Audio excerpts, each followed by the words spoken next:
Shalom jemaat yang dikasihi Tuhan, kita bersyukur pada sore hari ini kita bisa berjumpa kembali dalam persekutuan tengah minggu kita, sekalipun di rumah kita masing-masing, kita percaya Tuhan Yesus hadir bersama dengan kita.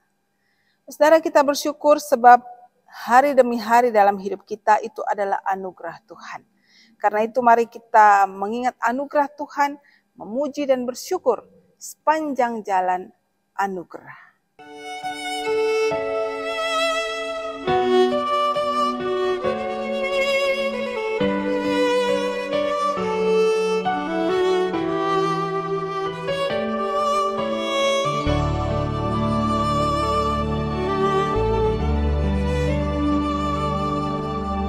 Kaulah Tuhanku, penuntun hidupku. Di gunung, di lembah, menyertai selalu. Di lautan manusia, kau mengenaliku. Janjimu tak berubah, berkat-Mu di hidupku. Setiap langkahku ada anugerah-Mu, tangan kasih-Mu pandu di hidupku. Setiap langkahku ada pengharapan, tangan kasih-Mu tuntun sepanjang hidupku.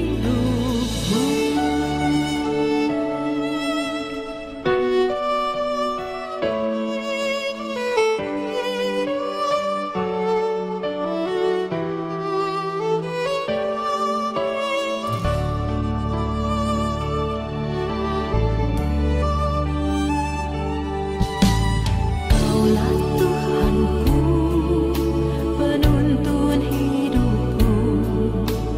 Di gunung, di lembah, menyertai selalu. Di lautan manusia, kau mengenaliku. Janji-Mu tak berubah, berkat-Mu di hidupku. Setiap langkahku ada anugerah-Mu, tangan kasih-Mu pandu di hidupku. Setiap langkahku ada pengharapan, tangan kasih-Mu tuntun sepanjang hidupku.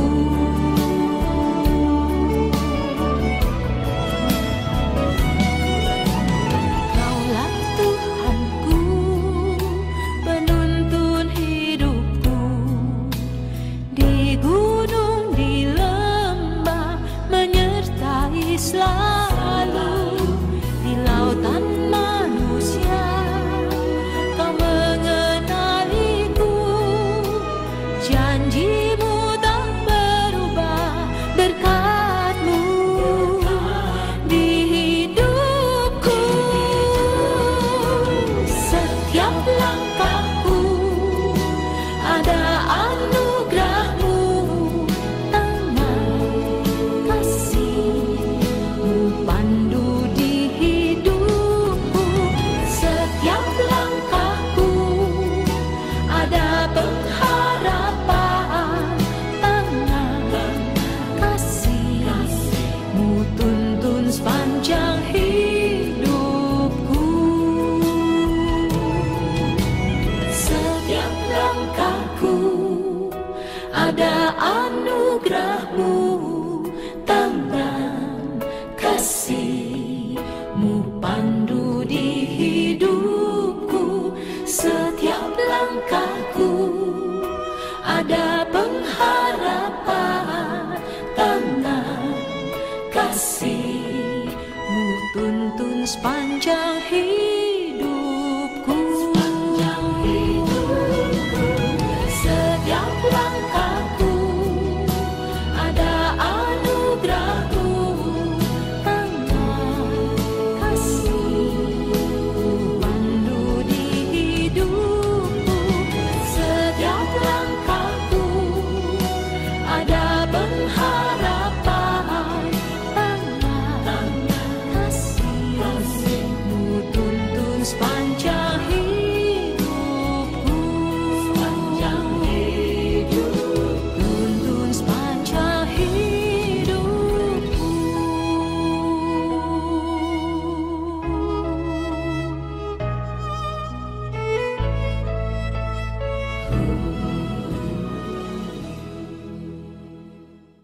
Saudara, mari kita mengawali ibadah kita ini dengan bersatu dalam doa. Bapa dalam surga, kami bersyukur Tuhan memberikan kami waktu di tengah-tengah kesibukan kami sepanjang hari ini untuk duduk diam di rumah kami masing-masing, memuji meninggikan nama Tuhan, dan juga belajar kebenaran firman Tuhan. Kami percaya Tuhan ada bersama-sama dengan kami dimanapun kami berada. Dan kiranya Tuhan sungguh berkenan atas setiap pujian penyembahan kami. Di dalam nama Tuhan Yesus kami berdoa. Amin. Saudara, kehadiran Tuhan dalam hidup kita adalah satu hal yang sangat memberikan kekuatan dan sukacita. Karena itu, biarlah arti kehadiran Tuhan senantiasa kita rasakan dalam hidup kita hari demi hari.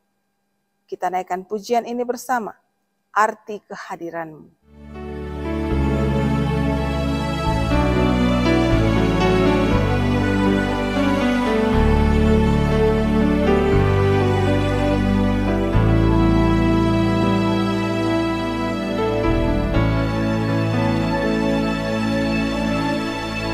Jalanmu tak terselami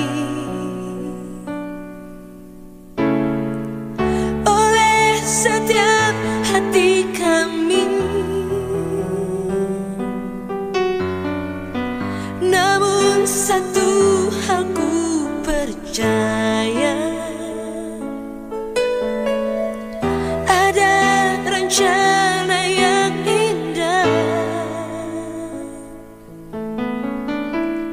tiada terduga kasih-Mu. Heran dan besar bagiku arti kehadiran-Mu selalu nyata di dalam hidupku.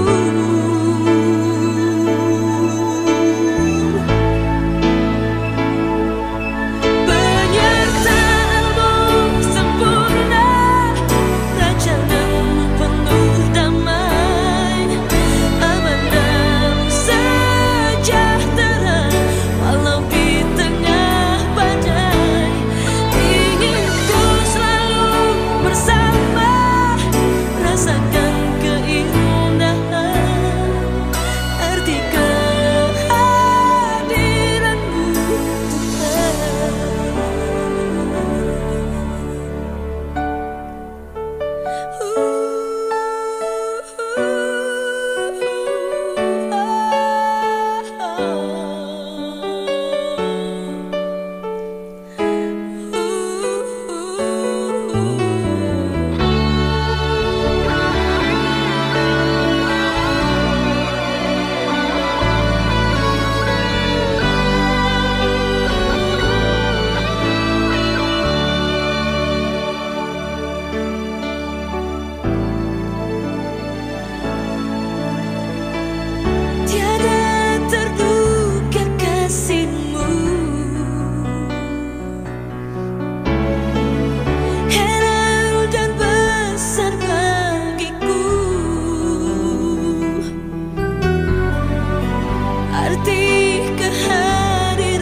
Saudara sekalian, kita akan bersama-sama merenungkan firman Tuhan. Oleh karena itu sekali lagi kita tundukkan kepala dan kita mohon pimpinan Tuhan untuk kita semua.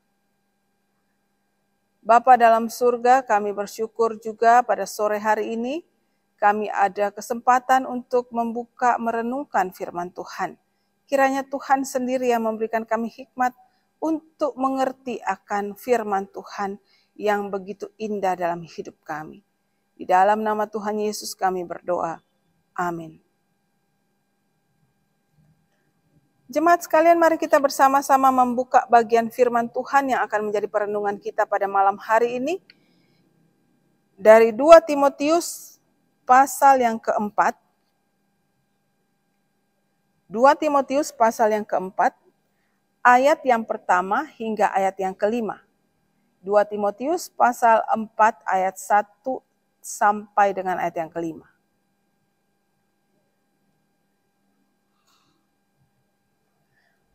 Jikalau kita sudah mendapatkan bagian ini, saya akan bacakan untuk kita semua. Alkitab kita memberi judul, Penuhilah Panggilan Pelayananmu. Di hadapan Allah dan Kristus Yesus yang akan menghakimi orang yang hidup dan yang mati, aku berpesan dengan sungguh-sungguh kepadamu, demi penyataannya dan demi kerajaannya. Beritakanlah firman, siap sedialah baik atau tidak baik waktunya. Nyatakanlah apa yang salah, tegurlah dan nasihatilah dengan segala kesabaran dan pengajaran. Karena akan datang waktunya orang tidak dapat lagi menerima ajaran sehat, tetapi mereka akan mengumpulkan guru-guru menurut kehendaknya untuk memuaskan keinginan telinganya. Mereka akan memalingkan telinga dari kebenaran dan membukanya bagi dongeng. Tetapi kuasailah dirimu dalam segala hal, sabarlah menderita, lakukanlah tugas pemberitaan Injil, dan tunaikanlah tugas pelayananmu. Tema kita sore hari ini adalah beritakanlah Injil Tuhan. Nah, saudara dikasih Tuhan, suatu ketika ada seorang anak remaja diminta untuk memberitakan Injil oleh gurunya di sekolah Kristen tentunya. Anak remaja ini kebingungan, saudara. Lalu dia bilang sama gurunya, saya belum pernah memberitakan Injil seumur-umur saya hidup ini. Walaupun saya tahu pemberitaan Injil itu penting, tetapi sulit rasanya saya untuk memberitakan Injil. Menurut saya, pemberitaan Injil itu adalah tugas daripada hamba-hamba Tuhan di gereja saya. Bagaimana mungkin saya bisa memberitakan Injil di usia saya yang sangat muda ini? Lalu kemudian gurunya tanya dia begini. Kamu pernah makan di sebuah rumah makan yang kamu rasa itu enak banget. Belum pernah cita rasa itu ada di rumah makan yang lain. Anak remaja itu lalu berkata, oh iya betul sekali. Saya pernah makan sate ya, yang rasanya itu berbeda dari sate-sate yang lain. Lalu dia ceritakan sate itu, saudara, rasanya seperti apa, tempatnya di mana, yang masak itu kayak apa dan lain sebagainya. Gurunya itu mantuk-mantuk, saudara, manggut-manggut. Lalu berkata, coba kamu bayangin, kamu makan sate yang enak banget menurut kamu, tanpa disuruh oleh si penjual sate, tidak dapat fee apa-apa dari penjual satenya, tapi kamu ceritakan itu dengan begitu antusias kepada saya. Anak itu lalu terdiam. Iya, karena dia jawab, saudara, karena menurut saya semua orang harus cobain sate ini, paling enak menurut saya. Nah, lalu gurunya berkata demikian. Kalau sate saja yang hanya mengenyangkan perutmu, kamu begitu antusias ceritain, apalagi dengan Injil Tuhan yang bukan hanya memberikan kekenyangan bagi perutmu, tetapi memberikan satu kepuasan jiwa yang sangat mendalam, bahkan memberikan keselamatan yang kekal untuk kamu. Seharusnya kamu punya waktu untuk memberitakannya dengan antusias, sama seperti tadi waktu kamu kasih tahu bu guru tentang sate itu. Kamu beritakan Injil, kasih tahu mereka bahwa ini satu hal yang penting. Tanpa Injil ini, kamu tidak akan selamat. Beritakan kepada semua orang yang kamu kenal di sekitarmu. Nah, saudara dikasihi Tuhan, sama halnya dengan anak remaja tadi, kadang-kadang kita juga enggan untuk memberitakan Injil. Kenapa? Alasan yang paling utama adalah takut. Gimana caranya? Saya tidak tahu caranya memberitakan Injil. Saya takut nanti kalau saya ditolak, saya dibenci dan lain sebagainya. Yang kedua itu karena tidak punya kemampuan, merasa diri tidak punya kemampuan untuk memberitakan Injil. Saya cuma orang awam, saya tidak dilengkapi dengan kemampuan untuk memberitakan Injil, saya tidak punya dasar kerohanian teologi yang kuat dan lain sebagainya, saudara. Lalu alasan yang lainnya mungkin berkata, wah itu kan tugas pemberitaan Injil adalah tugas para rohaniwan di gereja saya. Hamba-hamba Tuhan, Bapak pendeta, saudara penginjil dan lain sebagainya. Kalau saya tugasnya cuma ke gereja, melayani Tuhan, bolehlah. Tapi kalau pemberitaan Injil, itu nanti dulu. Padahal saudara, firman Tuhan berkata, yang sudah kita bacakan tadi, itu adalah surat Paulus kepada anak rohaninya. Beritakanlah firman. Pemberitaan Injil itu sebenarnya adalah ujung tombak daripada kekristenan kita. Dengan Injil kita memberitakan keselamatan kepada orang lain dan mereka beroleh keselamatan itu. Lalu mereka dihindarkan dari maut yang adalah upah dari dosa yang selama ini menggerogoti mereka.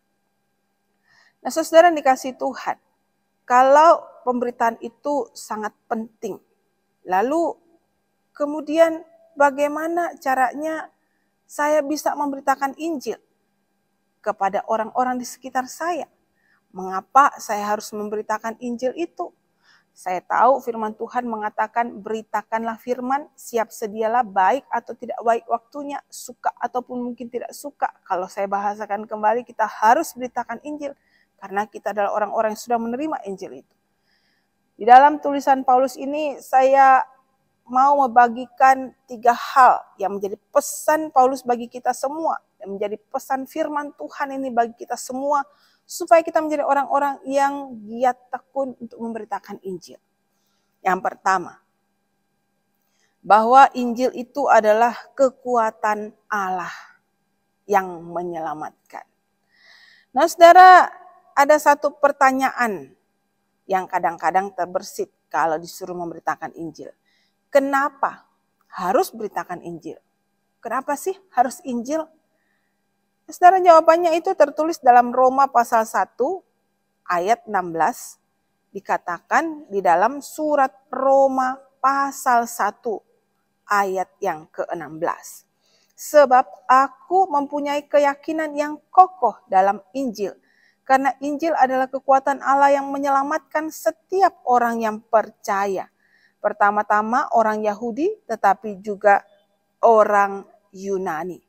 Injil adalah kekuatan Allah yang menyelamatkan setiap orang. Nah, saudara, Rasul Paulus menuliskan bagian ini kepada orang-orang percaya yang ada di Roma. Karena waktu itu mereka adalah orang yang baru percaya sama Tuhan. Orang yang baru saja menerima hidup baru dari Tuhan, mengatakan Injil itu penting. Karena Injil yang kuberitakanlah, maka kamu bisa mengenal Yesus Kristus, Juru Selamat yang mati untuk kamu. Karena Injil yang kuberitakan itulah, maka kamu menyadari keberdosaan kamu. Dan kamu bisa berbalik daripadanya kepada Allah yang memberi hidup kekal kepadamu. Hanya Injil satu-satunya, firman Tuhan satu-satunya jalan untuk kita sampai kepada Kristus yang adalah jalan keselamatan dan hidup itu. Saudara, saya tertarik dengan kata yang Rasul Paulus tuliskan, kekuatan Allah yang menyelamatkan di dalam kitab Roma ini. Kata menyelamatkan di sini bukan hanya berarti kita diselamatkan dari kehidupan kita yang lama, dipindahkan kepada hidup yang baru, atau diselamatkan dari dosa-dosa kita dan diberikan keselamatan kekal dalam Tuhan. Tetapi kata menyelamatkan di sini juga berarti sesuatu yang menyembuhkan, yang memulihkan, yang menjadikan diri kita baik. Jadi Injil yang saudara dan saya terima di dalam firman Tuhan kita ini adalah Injil yang bukan hanya menyadarkan kita ini berdosa, kita perlu Tuhan, lalu kita diselamatkan oleh Tuhan, tetapi juga Injil yang senantiasa menjadi peringatan bagi kita. Karena kita masih manusia berdosa, kita ada dalam dunia ini, dalam kedagingan kita seringkali kita tergoda untuk kembali melakukan hal-hal yang salah, saudara. Jadi kita jangan berpikir bahwa saya sudah bertobat terima Tuhan, lalu kita tidak mungkin lagi jatuh dalam dosa. Karena itu firman Tuhan yang lain mengatakan berjaga-jaga dan berdoalah. Selalu harus berjaga-jaga dan berdoa. Selalu harus baca firman Tuhan supaya kita diingatkan kembali. Jangan sampai jatuh ke dalam dosa yang sama atau ke dalam dosa-dosa yang lain yang mendukakan firman Tuhan. Injil ini adalah sesuatu yang menyucikan hidup kita. Kita tahu mana perintah Tuhan, kita tahu mana yang Tuhan inginkan lewat firman Tuhan. Karena itu selalu punya waktu, sempatkan waktu untuk merenungkan firman Tuhan. Setiap hari, setiap saat. Karena Injil Tuhan ini, firman Tuhan ini, kekuatan Allah yang besar, yang menyelamatkan setiap orang yang percaya kepadanya. Saudara, saya jadi berpikir sebesar apa sih kuasa Allah melalui firman Tuhan ini untuk menjangkau jiwa-jiwa yang terhilang itu. Suatu ketika diceritakan ada seorang perempuan yang tinggal itu di Amerika. Tidak diberitakan dia di Amerika sebelah mana, yang penting saudara waktu itu kisahkan bahwa wanita ini, perempuan ini sudah sekarat, hampir mati. Dia dapat penyakit yang tidak bisa disembuhkan dokter dan dia sudah putus asa, hopeless. Saudara bayangkan selama ini kita pikir Amerika itu adalah negara yang besar dengan jumlah orang percaya yang besar. Tetapi perempuan ini belum percaya Tuhan, saudara. Suatu ketika dia dapat satu paket dari temannya dari Australia. Dikirimin paket. Yang menarik bukan isi paket itu, saudara, tetapi pembungkus dari paket itu. Entah kenapa temannya itu membungkus paket tersebut dengan sebuah kertas yang isinya adalah khotbah dari pendeta Charles Spurgeon. Lalu kemudian perempuan ini yang sudah sekarat, sudah sakit ini, ya mungkin karena orang sakit itu banyak waktunya, tetapi saya percaya itu dulu gerakan Tuhan dalam hatinya. Dia buka bungkus paket itu, lalu dia tertarik dengan bungkusan paket tersebut. Dia baca, saudara, khotbah daripada Bapak Pendeta Charles Spurgeon itu. Waktu dia baca, Roh Kudus bekerja dalam hatinya. Dan kemudian ketika itu, saudara, perempuan itu bertobat dan terima Tuhan. Dia menangis, dia menyesali semua dosa-dosanya. Dia katakan, Tuhan, di akhir hidupku ini, kiranya Engkau berkenan untuk menerimaku sebagai anak-Mu. Dari saat itu, saudara, dia bertobat dan dia percaya Tuhan Yesus sebagai juru selamatnya. Saudara tahu pembungkus paket itu memang dicetak di Amerika. Saudara. Lalu kemudian artikel tentang yang menuliskan tentang khotbah-khotbah itu dikirimkan ke Australia. Entah kenapa di Australia, mungkin karena sudah terpakai, lalu dipakai untuk membungkus paket. Tuhan pakai itu untuk menjangkau satu jiwa yang membutuhkan keselamatan. Saudara, kalau Tuhan saja pakai satu pembungkus yang sudah tidak dipakai untuk menyelamatkan jiwa orang, maka saat ini Tuhan lebih lagi mau pakai diri saudara dan saya untuk memberitakan Injil Tuhan. Karena itu ingat selalu, punya kerinduan untuk baca firman Tuhan, melakukannya dalam hidup kita. Yang kedua, saudara, yang Paulus ingin tekankan pada kita, mau ajarkan sama kita, adalah bahwa kita ini semua adalah pemberita Injil yang Tuhan pilih untuk memberitakan Injilnya. Nah, pertanyaan yang kedua, kalau tadi kenapa harus Injil? Mungkin pertanyaan yang kedua yang terbersit dalam pikiran kita waktu disuruh memberitakan Injil adalah, mengapa harus saya? Kenapa sih harus saya? Tidak orang lain aja, tidak pendeta saya, tidak penginjil saya, dan lain sebagainya.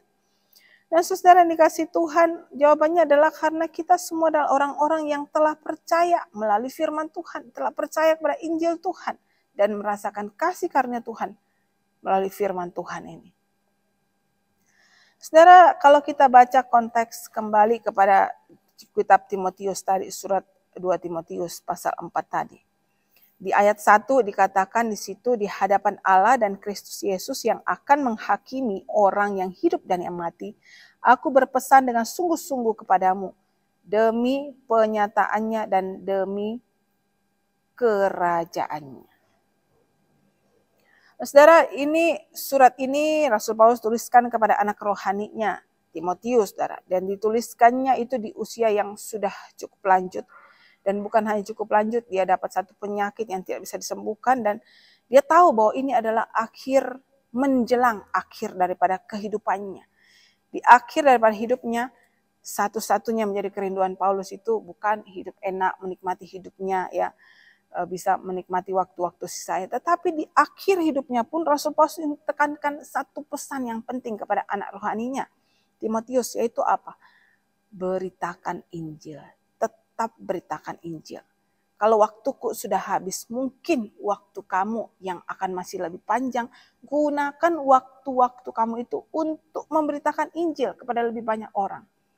Rasul Paulus adalah seorang yang sudah merasakan anugerah Tuhan dalam hidupnya.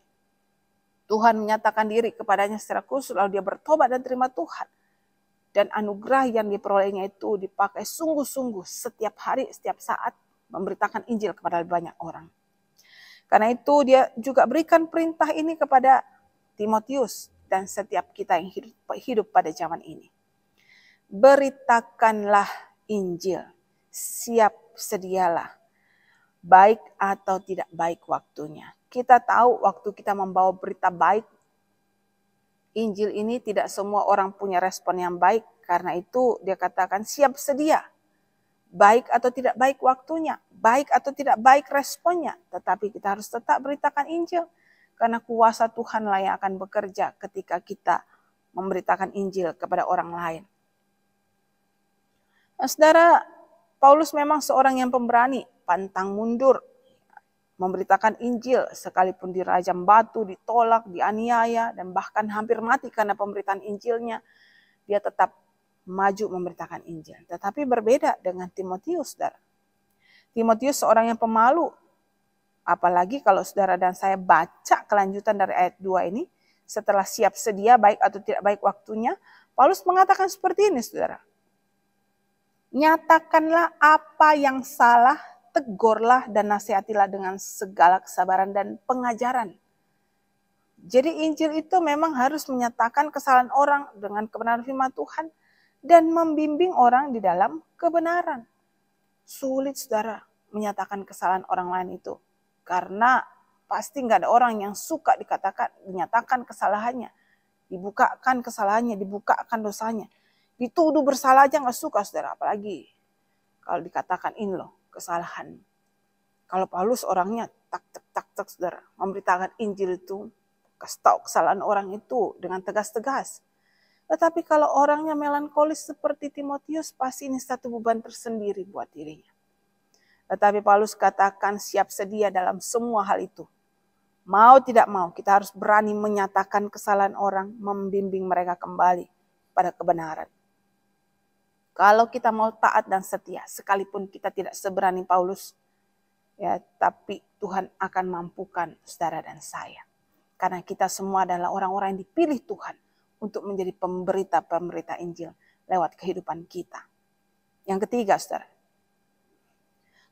waktu yang ada pada kita itu terbatas. Kalau pertanyaan tadi kenapa harus saya, pertanyaan ketiga ini bunyinya kapan waktunya? Kapan saya harus beritakan Injil? Jawabannya adalah sekarang. Sekarang waktunya.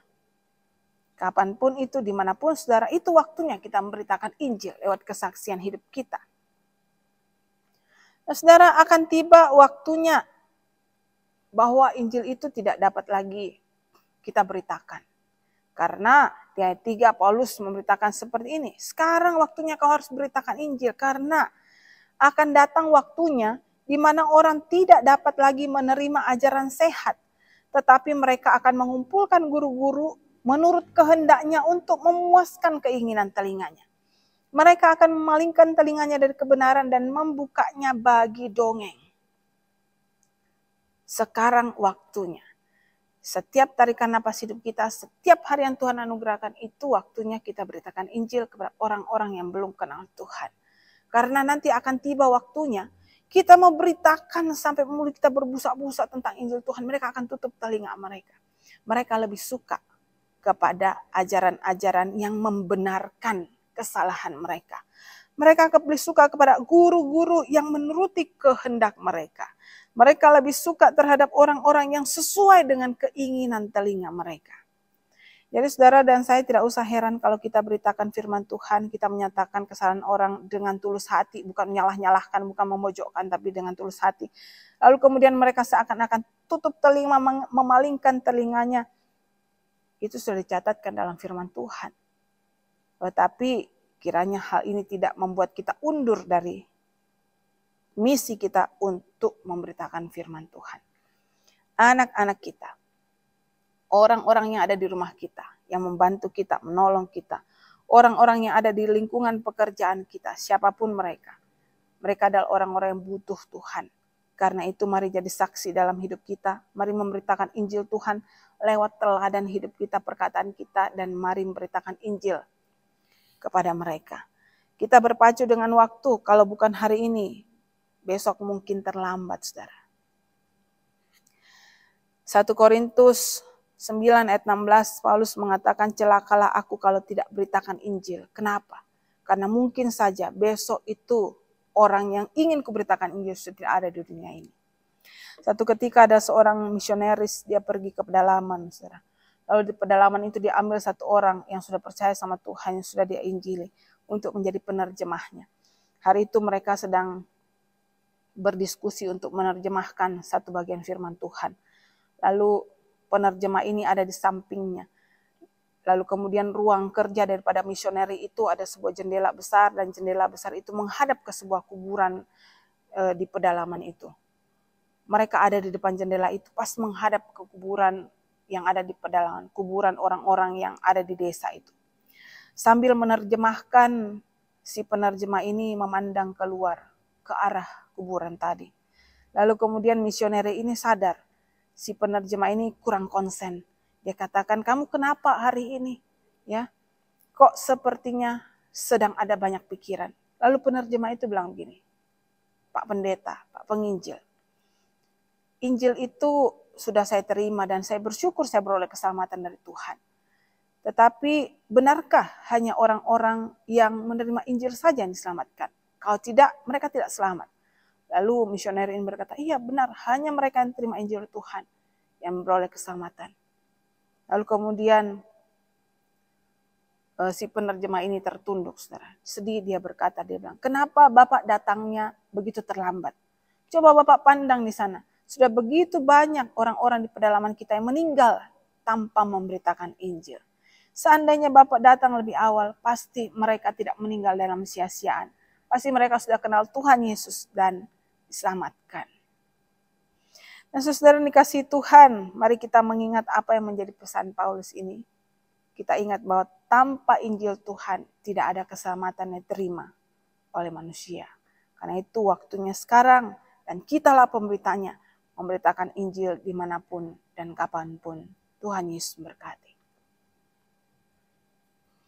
Bapa dalam surga, kami tahu pemberitaan Injil itu adalah suatu hal yang sulit, namun tidak berarti kami tidak memberitakan Injil dalam hidup kami. Kami tahu pemberitaan Injil itu adalah ujung tombak daripada kekristenan, daripada iman kami. Tetapi kadang-kadang kami mengingkarinya dengan berbagai macam alasan. Karena itu biarlah firman Tuhan pada sore hari ini kembali mengingatkan kami untuk memberitakan Injil Tuhan.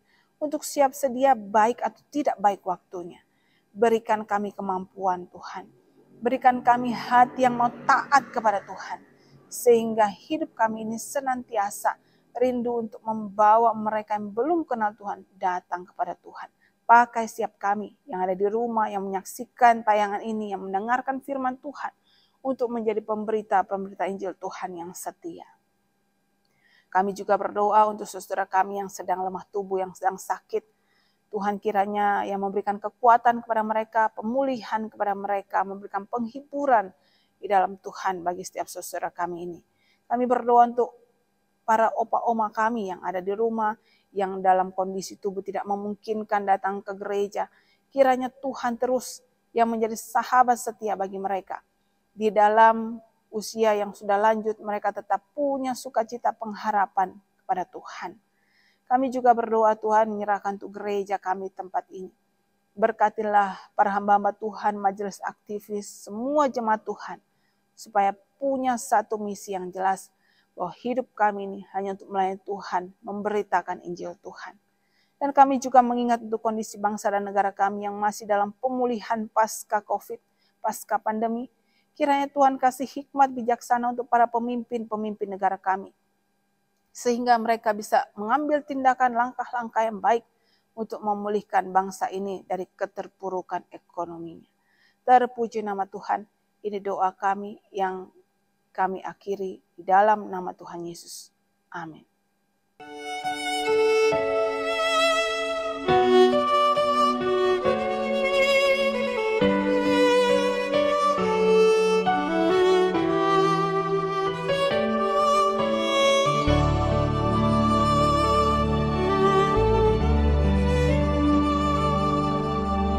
Kaulah Tuhanku, penuntun hidupku.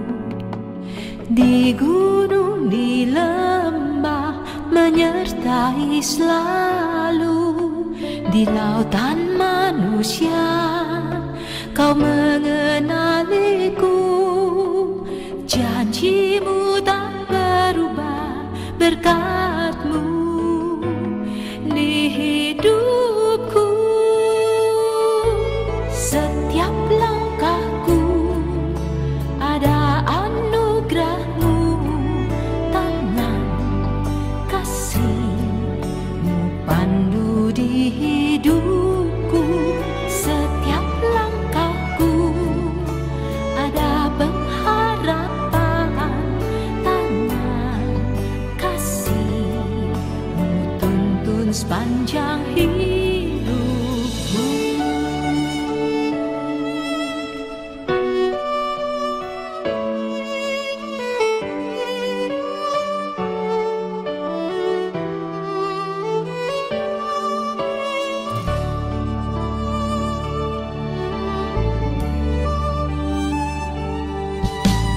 Kaulah Tuhanku, penuntun hidupku. Di gunung, di lembah, menyertai selalu. Di lautan manusia, Kau mengenaliku. Janji-Mu tak berubah, berkat-Mu di hidupku. Setiap langkahku ada anugerah-Mu, tangan kasih-Mu pandu di hidupku.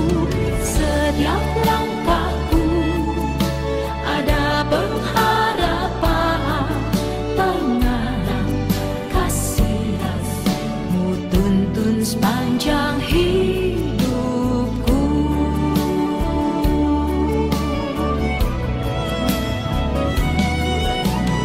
Kaulah Tuhanku, penuntun hidupku.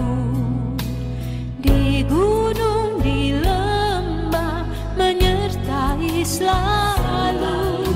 Di lautan manusia, Kau mengenaliku. Janji-Mu tak berubah, berkat-Mu di hidupku. Setiap langkahku ada anugerah-Mu, tangan kasih-Mu pandu di hidupku. Setiap langkahku ada pengharapan, tangan kasih-Mu tuntun sepanjang hidupku. Setiap langkahku ada anugerah-Mu, tangan kasih-Mu pandu di hidupku. Setiap langkahku ada pengharapan, tangan kasih-Mu tuntun sepanjang hidup.